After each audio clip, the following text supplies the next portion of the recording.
వానాకాలం వెళ్లి ఎండాకాలంలోకి అడుగు పెడుతున్న కాలం ఇది. మే నెల వచ్చే నానానికి ఎండలు పీక్స్ కు వెళ్తాయి. రోహిణి కార్తెలో రాళ్లు పగులుతాయి. మే నెలకు ఇంకా 60 రోజులకు పైగా సమయం ఉంది. కానీ తెలుగు రాష్ట్రాల్లో ఇప్పుడే జనాలు ఎండలు బాబోయ్ ఎండలు అనే వాతావరణం ఉంది. అధిక ఉష్ణోగ్రతలు, వడగాలులు క్రమంగా పెరిగిపోతున్నాయి. మే రాకుండానే క్రమంగా నిప్పుల కుంపటిని తలపిస్తోంది. ఉదయం, సాయంత్రం చలిగాలులు ఉపశమనం ఇస్తుంటే మధ్యాహ్నం వేళ సూర్యుడు నిప్పులు చెరుగుతున్నారు.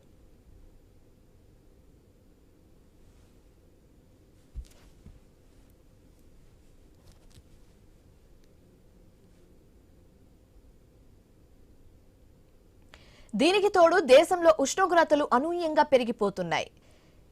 ఎల్నీలో, లానినో ప్రభావంతో మాడు పగులుతోంది. అర్బన్ హీట్ ఐలాండ్ పరిణామాలు ఎక్కువగానే ఉన్నాయి. దేశంలోని పలు ప్రాంతాల్లో నిపుణులు నిర్వహించిన అధ్యయనాలు చూస్తే ఒళ్ళు గగురు పుట్టిస్తున్నాయి. తెలుగు రాష్ట్రాల్లోని పలు జిల్లాల్లో ఎండల వాయింపు మరీ దారుణంగా ఉంటుందని చెప్తున్నారు. హై రిస్క్ కేటగిరీ జిల్లాలో ప్రజలు జీవనం చాలా దారుణంగా ఉంటుందని కూడా చెప్తున్నారు. ఏపీలోని శ్రీకాకుళం, గోదావరి జిల్లాలు, కృష్ణా, గుంటూరులో పరిస్థితులు మరీ దారుణంగా ఉంటుందని నిపుణులు ఆందోళన వ్యక్తం చేస్తున్నారు.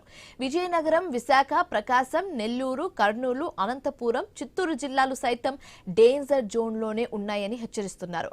అయితే ఈ ప్రాంతాల్లో నివసించే ప్రజలు ఎండల బారిన పడకుండా మరిన్ని జాగ్రత్తలు తీసుకోవాలని చెబుతున్నారు వైద్య నిపుణులు. మరీ ముఖ్యంగా చిన్నారులు, వృద్ధులు, గర్భిణులు మరీ జాగ్రత్తలు తీసుకోవాల్సిందేనని సూచిస్తున్నారు నిపుణులు.